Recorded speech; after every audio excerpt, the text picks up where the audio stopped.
Now, I'm sure that most of you know the old story about the astronaut who went far out into space and was asked on his return whether he had been to heaven and seen God.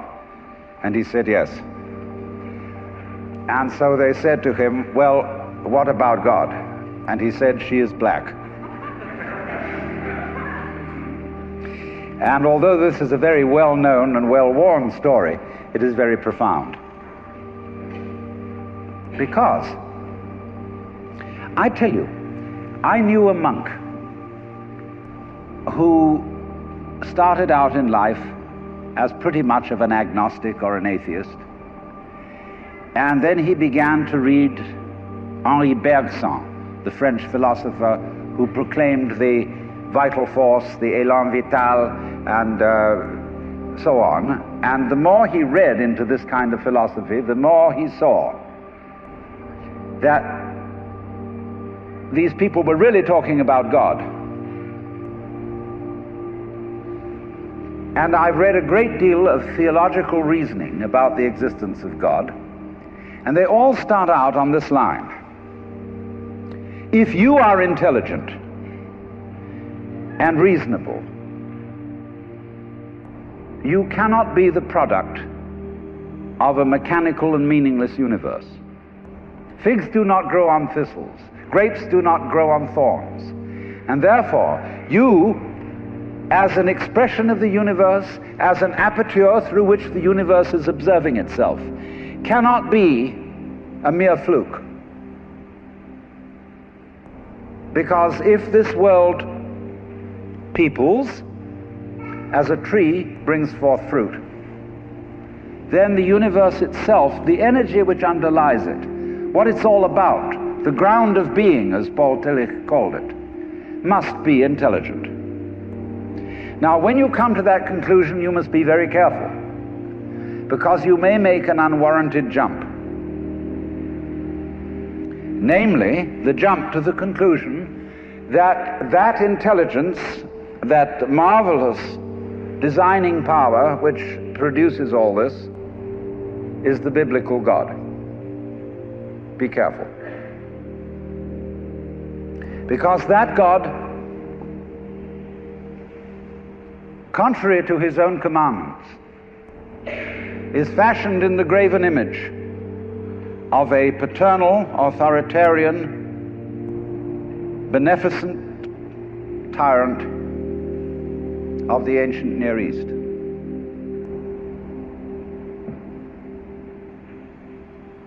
And it's very easy to fall into that trap, because it's all prepared, institutionalized in the Roman Catholic Church, in the synagogue, in the Protestant churches, all there ready for you to accept.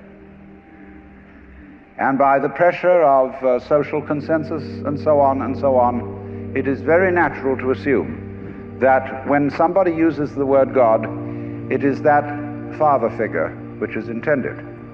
Because even Jesus used the analogy, the Father, for his experience of God. He had to. There was no other one available to him in his culture. But nowadays, we are in rebellion against the image of the authoritarian father. Especially this should happen in the United States, where it happens that we are a republic and not a monarchy.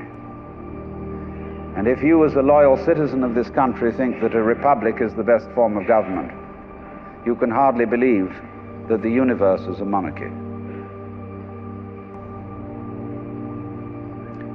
But to reject the paternalistic image of God as an idol is not necessarily to be an atheist. Although I have advocated something called atheism in the name of God. That is to say,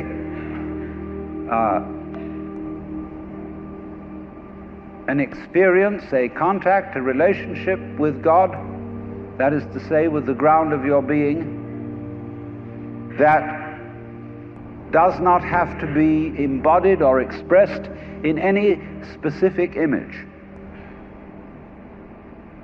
Now, theologians on the whole don't like that idea, because I find in my discourse with them that they want to be a little bit hard-nosed about the nature of God. They want to say that God has indeed a very specific nature. Ethical monotheism means that the governing power of this universe has some extremely definite opinions and rules to which our minds and acts must be conformed. And if you don't watch out, you'll go against the fundamental grain of the universe and be punished in some way. Old-fashionedly, you will burn in the fires of hell forever. More modern-fashionedly, you will fail to be an authentic person. It's another way of talking about it. But there is this feeling, you see, that there is authority behind the world, and it's not you. It's something else. Like we say, that's something else that's far out. And therefore, this Jewish, Christian, and indeed Muslim approach makes a lot of people feel rather strange, estranged from the root and ground of being. There are a lot of people who never grow up and are always in awe of an image of grandfather. Now, I'm a grandfather. I have 5 grandchildren, and so I'm no longer in awe of grandfathers. I know I'm just as stupid as my own grandfathers were, and therefore am not about to bow down to an image of God with a long white beard. Now, naturally, of course, we intelligent people don't believe in that kind of a God, not really. I mean, we think that God is spirit, that God is very undefinable and infinite and all that kind of thing. But nevertheless, the images of God are have a far more powerful effect upon our emotions than our ideas. And when people read the Bible and sing hymns, Ancient of Days, who sittest throned in glory, immortal, invisible, God only wise, in light inaccessible, hid from our eyes, they still got that fellow up there with a beard on. It's way in the back of the emotions. And so we should think, first of all, in contrary imagery, and the contrary imagery is, she's black. Imagine instead of God the Father, God the Mother. And imagine that this is not a luminous being, blazing with light, but an unfathomable darkness, such as is portrayed in Hindu mythology by Kali, K-A-L-I, the Great Mother, who is represented in the most terrible imagery. Kali has a tongue hanging out long, drooling with blood. She has fanged teeth. She has a scimitar in one hand and a severed head in the other. And she is trampling on the body of her husband, who is Shiva. Shiva represents also, furthermore, the destructive aspect of the deity, wherein all things are dissolved so that they be reborn again. And here is this blood-sucking, terrible mother as the image of the supreme reality behind this universe.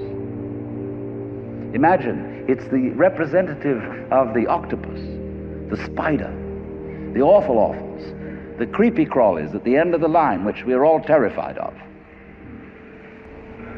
Now that's a very important image, because let us suppose, just for the sake of argument, that all of you sitting here right now are feeling, well, fairly all right.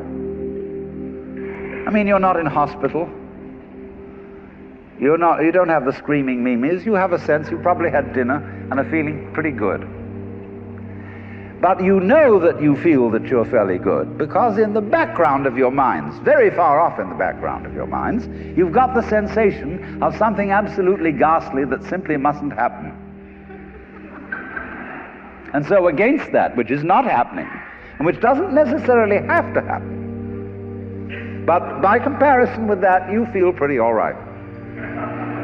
And that absolutely ghastly thing that mustn't happen at all is Kali. And therefore, at once, we begin to wonder whether the presence of this Kali is not in a way very beneficent. I mean, how would you know that things were good unless there was something that wasn't good at all? Now I'm not putting this forward as a final position. I'm only putting it forward as a variation, as a way of beginning to look at a problem and getting our minds out of their normal ruts. She's black. Well, she, first of all, feminine, represents what is called philosophically the negative principle. Now, of course, people who are women in our culture today and believe in women's lib don't like to be associated with the negative because the negative has acquired very bad connotations. We say accentuate the positive. Well, that's a purely male chauvinistic attitude.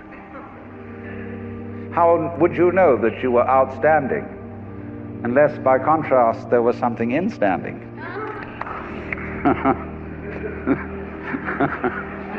You cannot appreciate the convex without the concave. You cannot appreciate the firm without the yielding. And therefore, the so-called negativity of the feminine principle is obviously life-giving and very important. But we live in a culture which doesn't notice it. You see a painting, a drawing of a bird, and you don't notice the white paper underneath it. You see a printed book, and you think that what is important is the printing, and the page doesn't matter. And yet, if you reconsider the whole thing, how could there be visible printing without the page underlying it? What is called substance, that which stands underneath, underneath, stands. To be substantial is to be underlying, to be the support, to be the foundation of the world. And of course, this is the great function of the feminine, to be the substance. And therefore, the feminine is represented by space, which is of course black at night. But were it not for black and empty space, there would be no possibility whatsoever of seeing the stars. Stars shine out of space, and astronomers, very high-powered astronomers, are beginning to realize that stars are a function of space. Now that's difficult for our common sense, because we think that space is simply inert nothingness. But we don't realize that space is completely basic to everything. It's like your consciousness. Nobody can imagine what consciousness is. It's the most elusive, whatever it is, that there is at all, because it's the background of everything else that we know. Therefore, we don't really pay much attention to it. We pay attention to the things within the field of consciousness, to the outlines, to the objects, to the so-called things that are in the field of vision, the sounds that are in the field of hearing, and so forth. But what it is that ever it is that embraces all that, we don't pay much attention to it. We can't even think about it. It's like trying to look at your head. You know, you try to look at your head, and what do you find? You don't even find a black blob in the middle of things. You just don't find anything. And yet that is that out of which you see, just as space is that out of which the stars shine. So there's something very queer about all this. That which you can't put your finger on, that which always escapes you, that which is completely elusive, the blank, seems to be absolutely necessary for there to be anything whatsoever. Now let's take this further. Kali also is the principle of death, because she carries a scimitar in one hand and a severed head in the other. Death. This is tremendously important to think about. We put it off. Death is swept under the carpet in our culture. In the hospital, they try to keep you alive as long as possible in utter desperation. They won't tell you that you're going to die. When their relatives have to be informed that it's a hopeless case, they say, don't tell this to the patient. And all the relatives come around with hollow grins and say, well, you'll be all right in about a month, and then we'll go and have a holiday somewhere and sit by the sea and listen to the birds and whatnot. And the dying person knows that this is mockery. Well, of course, we've made death howl with all kinds of ghouls. We've invented dreadful afterlives. I mean, the Christian version of heaven is as abominable as the Christian version of hell. I mean, nobody wants to be in church forever.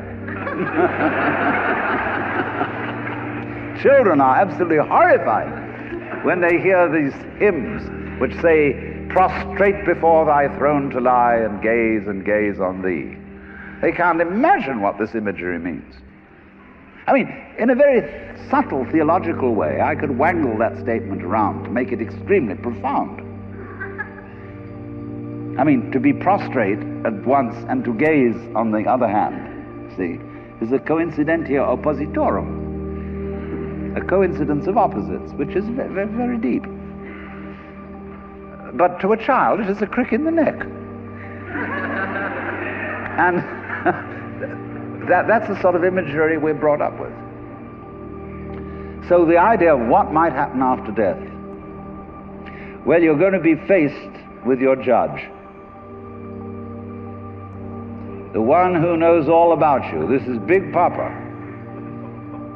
who knows you were a naughty boy and a very naughty girl, especially girl, from the beginning of things. He's going to look right through to the core of your inauthentic existence. And what kind of heebie-jeebies may come up. Or you may believe in reincarnation, and you think that your next life will be the rewards and the punishments for what you've done in this life. And you know you've got away with murder in this life. And the most awful things are going to happen next time around. So you look upon death as a catastrophe. Then there are other people who say, well, when you're dead, you're dead.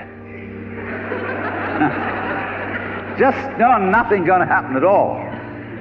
So what you got to worry about? Well, we don't quite like that idea, because it spooks us. You know, what's it be like to die? To go to sleep and never wake up? Well, a lot of things it's not going to be like. It's not going to be like being buried alive.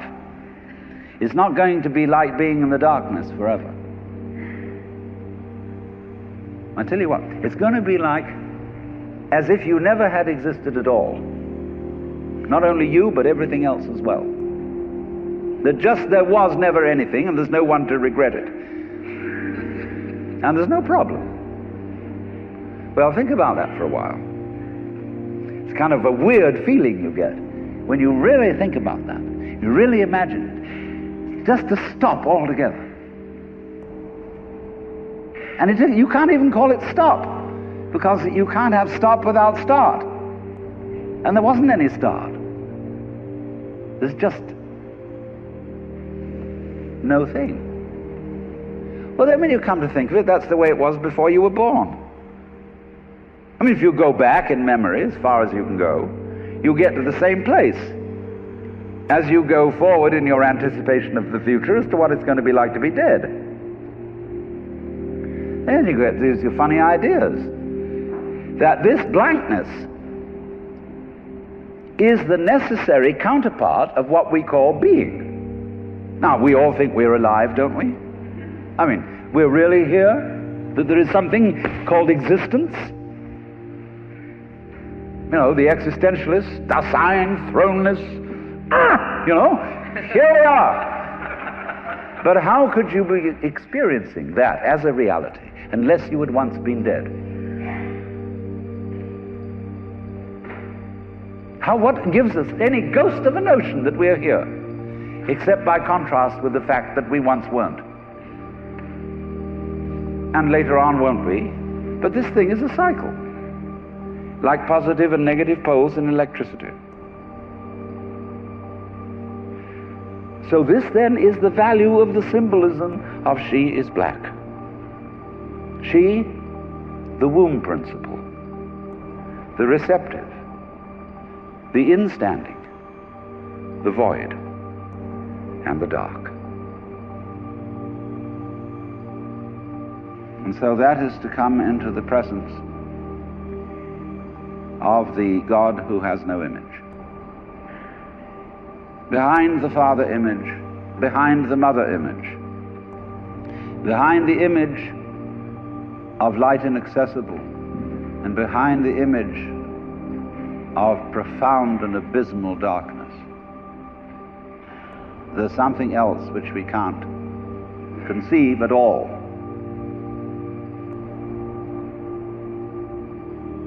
Dionysius the Areopagite called it the luminous darkness. Nagarjuna called it shunyata, the void. Shankara called it Brahman, that which can only, of which nothing at all can be said. Neti neti, beyond all conception whatsoever. And you see, that is not atheism in the formal sense of the word. This is a profoundly religious attitude, because what it corresponds to practically is an attitude to life of total trust, of letting go. When we form images of God, they are all really exhibitions of our lack of faith. Something to hold on to, something to grasp. How firm a foundation, what lies underneath us, the rock of ages, or whatever, ein feste Burg. But when we don't grasp, we have the attitude of faith. If you let go of all the idols, you will of course discover that what this unknown is, which is the foundation of the universe, is precisely you. It's not the you think you are. No, it's not your opinion of yourself. It's not your idea or image of yourself. It's not the chronic sense of muscular strain, which we usually call I. You can't grasp it.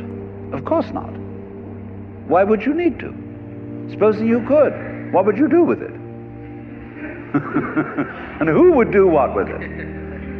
You can never get at it. So there's that profound central mystery. And the attitude of faith is to stop chasing it. Stop grabbing it. Because if that happens, the most amazing things follow. But all these ideas of the spiritual, the godly, as this attitude of must, and we have been laid down the laws which we are bound to follow. All this jazz is not the only way of being religious and of relating to the ineffable mystery that underlies ourselves and the world.